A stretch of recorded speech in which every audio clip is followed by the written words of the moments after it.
ridiculous episode, Iron Fist somehow finds its way to pull itself out of its hole with what might be its strongest episode yet. Don't change the channel, don't touch that dial. We got it all on UHF. Take off your sneakers.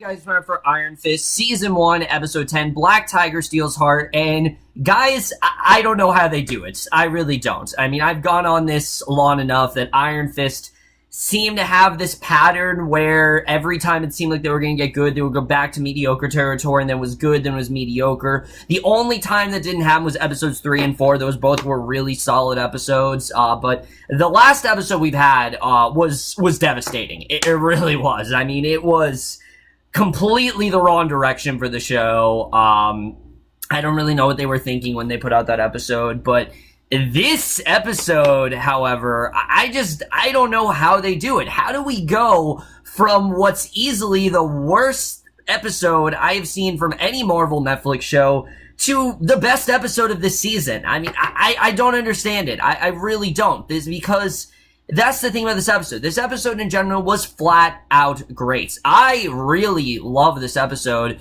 There was so much interesting stuff going on here. We had some really great conflict, particularly between Colleen and Danny, and I really loved what we got in this episode, and I really hope we continue on this streak. I don't want to go to Mediocreville again. It seems like every time the show is getting good, it goes to something mediocre, but like I said, this is the first episode of Iron Fist that, in my opinion, is flat out great. I was very close to giving this episode an A-.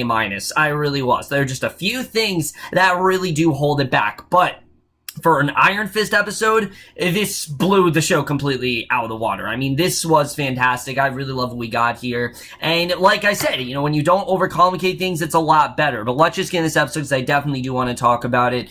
We start off, we see Danny. He wakes up next to Colleen. And let me just say right off the bat that I really want to apologize for saying anything about Danny and Colleen's relationship being rushed, because easily the biggest improvement of this episode is Finn Jones and Jessica Henwick's chemistry. Their chemistry was spot on this episode, and you really did feel the love between these two. You know, she's tracing her shoulder, he traced her shoulders and arms. She wakes up. Danny asks where they are. Colleen says that they're home. She says it's the safest place that she knows and that she feels great. And she tells Danny that he healed her and saved her life, and they kiss, and it seems like everything's good between these two now. So Joy then realizes that Ward keeping the secret about Howard's resurrection is what has actually driven him insane, which, I mean, anyone could have told you that. And Harold says he had no choice and had to stay hidden. And I'm not gonna lie, the Joy and Harold stuff isn't really that bad in this episode. It's still nothing amazing. It's still kind of dumb, but it actually has some good progression, and he talks about how Danny found out without him choosing. He reminds her of how she and Ward helped him when he was dying of cancer, and says that he prayed to do anything to keep her away from the suffering. Joy asks him what death was like, and Harold talks about how he was trapped on the other side, and he could hear his children, but he couldn't get through until finally he actually managed to do so. So he says he wants them to be together, and Joy then brings up Ward, and her father says that Ward really found it difficult at first, and tells Joy that Ward has a problem. Harold asks her to toss away her blackmail plan and let the courts work it out so that she doesn't risk herself and can testify truthfully in court if necessary. He insists he wants a future free of secrets and lies while Kyle's body lies unseen in nearby aquarium, which, why do you have to remind me about that stupid ice cream killing scene? I mean, that's just, I've never seen Marvel stoop that low, and it's just one of the dumbest things I've seen. And that stuff like that, I just can't,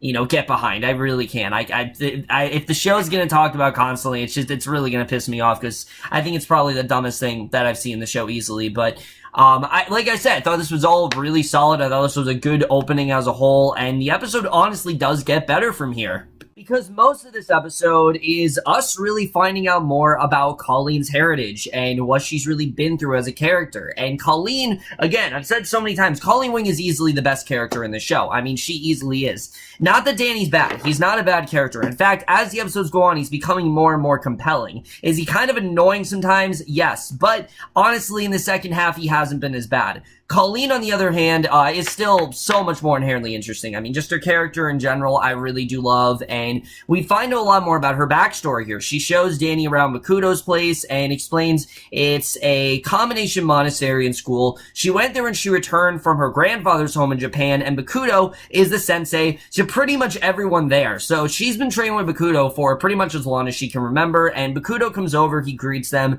He offers to show Danny how to recharge the Iron Fist, because obviously the Iron Fist just isn't really working anymore. Makuto wants to maybe help him fix that. So Danny admits that his training went a little sideways, and Makuto leads him through a kata. Danny frowns, and Makuto tells him to release whatever is bothering him, replace it with energy. And when Danny begins making the moves on his own, Makuto steps away and asks him how he feels. And he sends Colleen onto the kitchen to tell them they're on their way, and I really love the bonding between Makuto and Danny here, because he tells Danny that Colleen's described Danny a great deal, and she hasn't mentioned him to Danny because she's been very protective. And he says that he has kept the school's location secure because they take in people who need safety. And Danny then asks about Gao, and Makuto says that she's been confined until they can confirm that giving her the police will get the results that they need. So he explains that the school has the same atmosphere at Kunlun, and they're trying to shape young people in the same way. So he takes Danny to his office, and Danny points out that people have been trying to use the Iron Fist for their own purposes, and the sensei says that they only have people do what they feel comfortable doing, and explains that something significant is coming.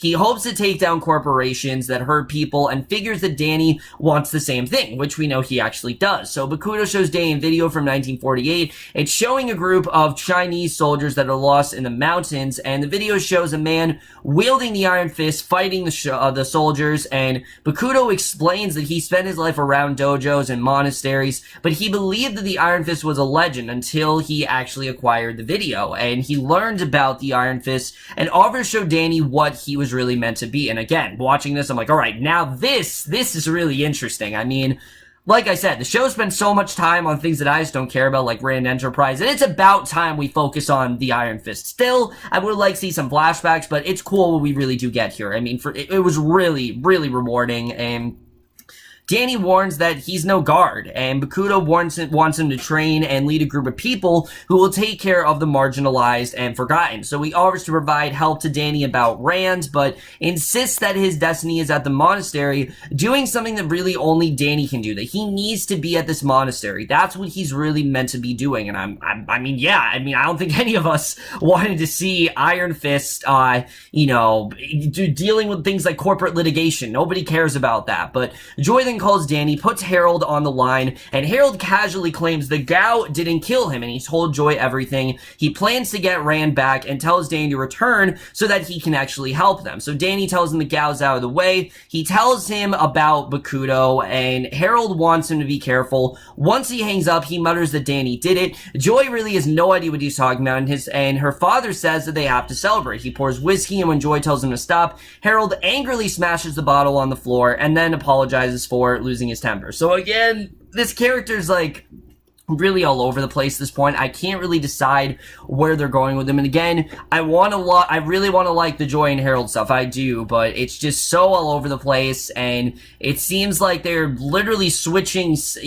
between scenes where they're really going with this character, and it just really shows how out of place these characters are on this show. So a guard then reports to Makuto that Danny actually called Joy and talked to Harold, and Makuto recognizes Harold's name, and he tells the guard to trace the call and find out Harold's location, and Colleen then comes in. Makuto tells her that Danny seems ready and thanks her for her help, and the second that Makuto said that, I'm like, alright, there's definitely something he's hiding from Danny here, because she wants to tell Danny everything. You could tell that they're hiding something, but Makuto says that they still have to test a few things. And immediately, this is really intriguing. I'm like, holy shit, what is Colleen hiding from Danny? Which, again, the show hasn't really done something like this before. The show's been so damn predictable that something like this, I'm like, this is such a relief that I don't know where this is going for once. And I really like seeing that. He tells Colleen that if Danny doesn't understand that he's not right for her, and insists that it's for the best. So as Danny looks around, Daryl and his classmates Gil and Sierra find him, and Daryl says he's telling his friends about Danny and explains that everyone cares about him. He describes how they have a curfew and they can't really leave,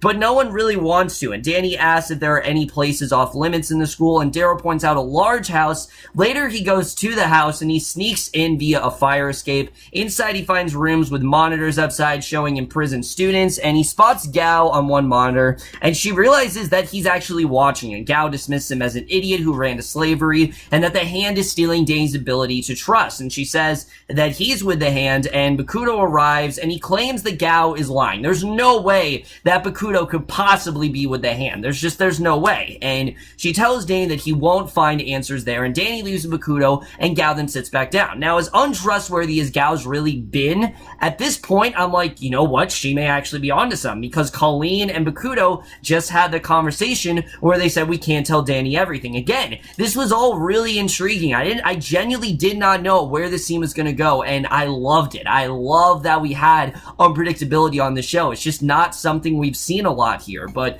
Bakuto then takes Danny back to his room where Colleen is waiting, and once Bakuto leaves, Danny tells her that Gao is there, and this is easily the biggest scene of the episode, because he tells her that he saw a ceremonial hand dagger in Bakuto's office, and Colleen explains that Bakuto is actually part of the Hand. We actually realize that, and Gao is the leader of a renegade faction, and Danny angrily says that Colleen has been lying to him the entire time, and Colleen says that she loved Danny before she knew about the fists, and he wonders when Bakuto approached her to recruit Danny, and Colleen says that Danny has actually been brainwashed, and Danny basically says that he grew up in a place hearing about the Hand, and no one ever questioned the view, but they were lies, and she suggests that the monks actually got it wrong, like they didn't think, that they were actually wrong about the Hand, and Danny says that his family is dead because of her family, and he dismisses her claims as lies and then walks out. So this whole thing of Colleen actually being on the other side of things and knowing that the Hand was evil, but not telling Danny is just really compelling. The fact that she didn't tell him, you can understand why she didn't tell him. She already knew that he was so involved in what he was doing. She obviously didn't want to get him involved. He already was under enough stress as it was. So again, I like the way this really does throw a wrench into their relationship. I think it's really interesting as a whole, and I don't know if they're going to be able to recover from this. I genuinely don't know. I think something like this, it just had such an effect on Danny. All his life, he's been told that the Hands, they're the way to go, and that the Hand, they are the people that you should train with. But now he's kind of realizing that the monks were wrong, and that Colleen is in fact allying with the enemy, and how can he really be with someone like that? This is really dangerous ground, and who knows where this could really take Danny, but this takes this storyline in such a more interesting direction than I expected to. And again, while I knew that obviously Bakuto and Colleen were conspiring against Danny in some way, I did not think it was going to be something like this, and this twist really just heightened the stakes as a whole. Get this awesome scene where that night at the penthouse, Bakuto breaks in and he invites Harold to sit with him. And you now know these two are obviously working together, and he says he's taking over from Gao and he's friendlier than she was. And this whole scene, I'm like, why couldn't Bakuto just be the villain this season? The way this is going, it seemed like he would have been a much more powerful villain. All we've gotten with Harold Meacham is just repetitive stuff, with him trying to get rid of Rand Enterprises and him, driving war to insanity. It just hasn't really been all that interesting. The stuff with Bakuto, I really do love, and Bakuto is interested in partnership rather than fear, and he offers Harold a way to return to public life, which isn't a powerful scene because we had an entire episode of Harold walking around public with no one saying anything. So the fact that Bakuto was offering him this, I'm kind of just like, yeah, well, he just walked around and no one did anything. So, it's not really that big of a deal in the first place. So Danny's then meditating in his room. He hears the guards leaving the White House, and we get a genuinely really well-done action scene. Again, action has not been this show's strong suit, but this easily is the best action scene we've gotten. He goes over, he slips in through a grate, unaware that Davos is actually watching him from the shadows, and inside he finds computers monitoring activity throughout New York. He smashes the computers, and Bakuto then comes in, and basically he realizes that they've been documenting him this entire time, every single little thing he's been doing, and he says that he hoped Danny wouldn't dig further. The entire thing was a test, and Danny actually failed, so he attacks Bakuto. The two men then fight. He knocks Bakuto out. He runs as he hears the guards approach, approaching, and Daryl's classmates are waiting for Danny, but Davos then knocks him out, tells Danny he's the worst Iron Fist ever, and then leads him out. And Davos' line there I really do love. I like that Davos is here for a little bit of comic relief. That was awesome. I really love that scene. I wish we got more action scenes like that. I hope we get more action scenes like that, because those are kind of stakes we need on this show. We haven't had that urgency yet, and I really did feel it here. And, again, I'm really surprised, but Lawrence then enters his office. He finds Harold waiting for him. He's left the blackmail photos on Lawrence's deck, and he explains that he knew all about the illegal activities that Lawrence has been up to. Harold tells him that blackmail is the last thing on his mind. He's there to talk about their children and what they owe them, and Lawrence then tries to call security. He discovers that Harold is actually turned off for routine maintenance, and he talks about Lawrence's son Michael, who actually suffers from manic depression, and says he's there to offer Lawrence an easy solution, that he'll just kill himself, and Lawrence refuses. There's no way he's gonna do that, not caring, what it'll actually look like to his family. Harold then takes out a gun. He just shoots him in the head right then and there, so his assistant comes in. Harold tells him to get the fingerprints and gunpowder residue looking right, and, again, this is how you do an effective killing scene. Not killing someone with a fucking ice cream cone. Getting someone to kill themselves, that's how you do it. And I get it that they obviously want us to hate this villain, but that was pretty badass, I'm not gonna lie. Davos then tells Danny that Lycon sent him to bring Danny home. The alarms then go off. Colleen hears them. The guards surround Danny and Davos. The two men fight them. They finally take them down and get outside, and I love seeing Davos added to the mix here. Just, it feels more complete that way. So Daryl and the others find Colleen. She tells them to find Danny. They head for the gate, and Daryl approaches Danny. Bakuto arrives, stabs Danny in the side. Colleen sees it, and you can see the emotion on Colleen's face. She's genuinely not happy about this, and Davos then breaks Daryl's leg, gets Danny to the gate, tells him to use a fist to knock down the gate, and Danny tries to focus his chi, but he can't, and Bakuto tells Danny that his hatred and confusion have destroyed his chi. The guards then run forward, and Danny fights them. Davos joins him. Meanwhile, Colleen knocks out the gate guard. She managed to open the gate. Danny and Davos get out. Colleen closes the gate behind them, and two men then get through. Davos fights them while Danny sees Colleen in the gatehouse, and Davos leads Danny off. Colleen then smashes the controls, so you can tell obviously she is in fact on Danny's side, and as the two men run, Danny then slows down due to his wound, and he sees Colleen then run off. And again, who knows if they're actually going to work things out here, we'll have to see. But again, this was genuinely effective because of what we got throughout the episode. Bakuto then tells Daryl that Danny got away. He assures him that the last thing they want is to kill Danny. They don't actually want to kill him. He tells the others that Daryl is he actually is their future, and they need him. So the next day, Joy then meets with the Rand board. She tells him that Lawrence committed suicide, and which of course we know he didn't. Harold, basically did it for him, and she warns that the corporation's stock will plummet further when the news gets out, and the board should reinstate her and Ward to show that Rand is stable, because obviously Lawrence is just not doing them any good. And after a moment, the board then votes to reinstate the Meachums, and this just felt all too convenient. I mean, I get it that Harold obviously is trying to help them out here, but what was the point of even having them indisposed in the first place if they're just going to be reinstated? I just didn't really understand it. So Joy then meets with Harold. He congratulates her, insists that she was essential. She figures that Harold was behind the scenes conspiring and manipulating, and Joy asks her father if he had Lawrence killed. He says that he didn't. However, he says that there's someone they will have to destroy, that being Bakuto. So yeah, they're going after Bakuto now because obviously Harold wants Danny, and Bakuto also wants Danny, so basically, Colleen then walks back to the dojo, and Davos tells Danny they have to get him stitched up, and then to the airport so they can get back to Kunlun, and he points out that the way there is open, and Danny isn't really there to protect him, and when Danny objects, Davos says that Danny left without a word, and he asks what happened, and Danny says he can't explain. Davos tells him he's failed in every way, and the fist won't ignite for it, and their only chance is to return to Lycon and hope that he can restore Danny, because if he can't, Davos doesn't really know what's going to happen, and that is the way we end things here. But let's just get into this episode and where it's going to take us into what is hopefully a very thrilling last 3 episodes.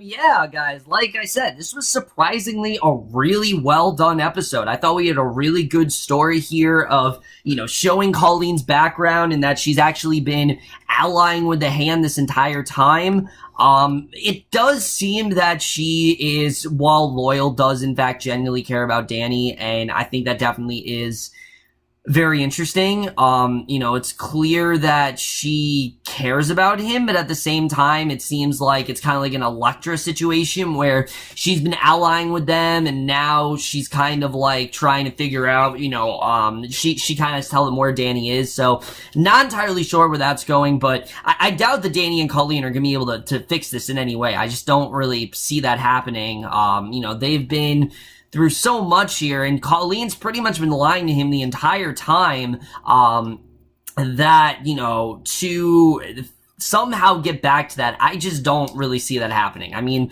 stranger things have happened on this show. The show, you know, tends to move at a very brisk pace and makes you think certain things are going to happen and then they don't. So I don't really know. Just from what it seems, I don't see Colleen and Danny getting back together anytime soon. Maybe Defenders, but I don't see it happening this season. I just don't really see something like that happening. However, we got a really compelling narrative going on here because obviously the Hand needs Danny for something. They need Danny because they want him to be at the dojo and basically be this almighty Iron Fist, but obviously they're not using that, you know, for his benefit. They have their own sort of darker intent that he just doesn't want to be, you know, he doesn't want to be a part of because the Hand, they killed his parents and he doesn't want to be a part of that at all. And then you got Harold, who's also trying to track down Danny for his own reasons, and, you know, he wants to use him for Rand Enterprises and things like that. So I thought that definitely was really interesting. Also, notice we went through an entire episode without Ward.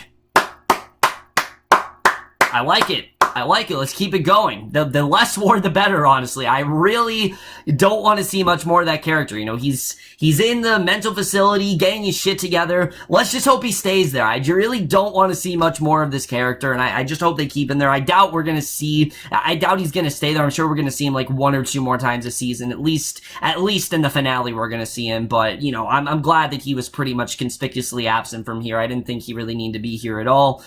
The problem with this episode is two things. One, I think if we would have had some stuff going on with Danny and Colleen where she brought him to the dojo and he was training with Bakudo, and maybe it was going on for like one episode and you thought, oh, maybe Bakudo really is looking for Danny's best interest, I think this reveal would have been a lot stronger. Not that it wasn't, because it was actually really strong. This whole thing that Colleen's basically been lying to him the entire time. You know, she's allied with the Hand. She genuinely does love Danny, but it doesn't seem like their relationship, you know, it seems like it doesn't seem like that's gonna fix anything. The relationship's kind of salvaged at this point. So I think that definitely is going to be very interesting. But I do think this was a very well done reveal. You know, I think the way they played it out was really good. Like I said, I just feel like if they would have maybe spent a little bit more time on Bakudo and Danny's training and less time on everything going on with Gao, with her trying to kill Colleen, which we knew wasn't even going to happen, and now doesn't really even make any sense, honestly, because of the fact that Gao and Colleen were kind of working together. I don't even understand what the point of that really was.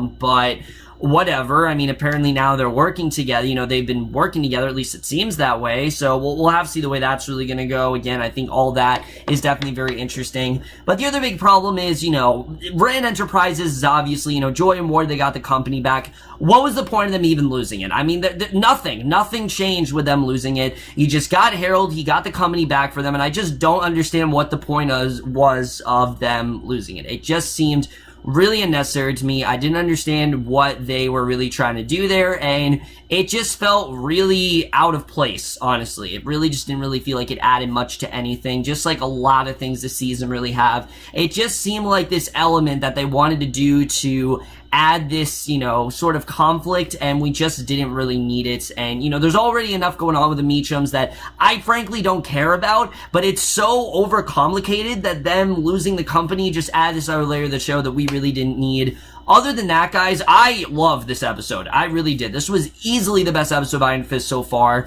Just so many really great scenes going on here. Again, I would have wanted some flashbacks, but what we got here I still thought was really well done. Like I said, I definitely really did actually love this episode. I'm going to give Iron Fist Season 1, Episode 10, Black Tiger Steals Heart, a B+.